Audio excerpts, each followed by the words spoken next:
ഇപ്പോൾ ഞാൻ നേരത്തെ ഒരു വിയോഗത്തിൻ്റെ വാർത്ത വരുന്നു. പ്രശസ്ത ഭരതനാട്യം നർത്തകി യാമിനി കൃഷ്ണമൂർത്തി അന്തരിച്ചു. ഡൽഹി അപ്പോളോ ആശുപത്രിയിൽ ചികിത്സയിലിരിക്കെയായിരുന്നു അന്ത്യം സംഭവിച്ചത്. അവർക്ക് 84 വയസ്സ് പ്രായമുണ്ടായിരുന്നു. രാജ്യം പത്മവിഭൂഷൺ അടക്കം പരമോന്നത ബഹുമതികൾ നൽകി നർത്തകിയെ ആദരിച്ചിട്ടുണ്ട്. വിടവാങ്ങിയത് ക്ലാസിക്കൽ നൃത്തകലയ്ക്ക് അളവറ്റ സംഭാവന നൽകിയ മഹാപ്രതിഭ. വിശദാംശങ്ങളുമായി ഡൽഹിയിൽ നിന്നും വിനീത വി ജി ടെലിഫോണിൽ ചേരുന്നു. വിനീത, വിശദാംശങ്ങൾ.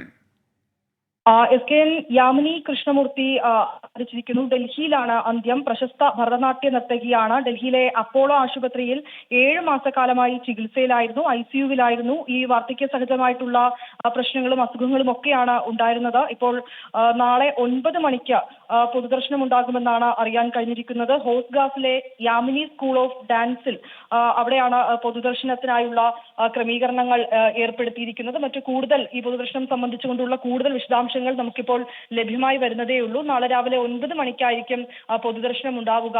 1968 പത്മശ്രീ, 2001 പത്മഭൂഷൺ, ഒപ്പം 2016 പത്മവിഭൂഷണം നൽകി രാജ്യം ആദരിച്ചിട്ടുണ്ടായിരുന്നു. ചിറ്റൂർ, ആന്ധ്രയിലെ ചിറ്റൂരിലാണ് യാമിനി കൃഷ്ണമൂർത്തിയുടെ ജനനം. പിന്നീട് വളർന്നതൊക്കെ തമിഴ്നാട്ടിലെ ചിദംബരത്തിലായിരുന്നു. തിരുമല തിരുപ്പതി ദേവസ്ഥാനത്തിലെ ആസ്ഥാന നർത്തകി എന്ന പദവി നൽകിയും യാമിനി കൃഷ്ണമൂർത്തിയെ ആദരിച്ചിട്ടുണ്ടായിരുന്നു. S K.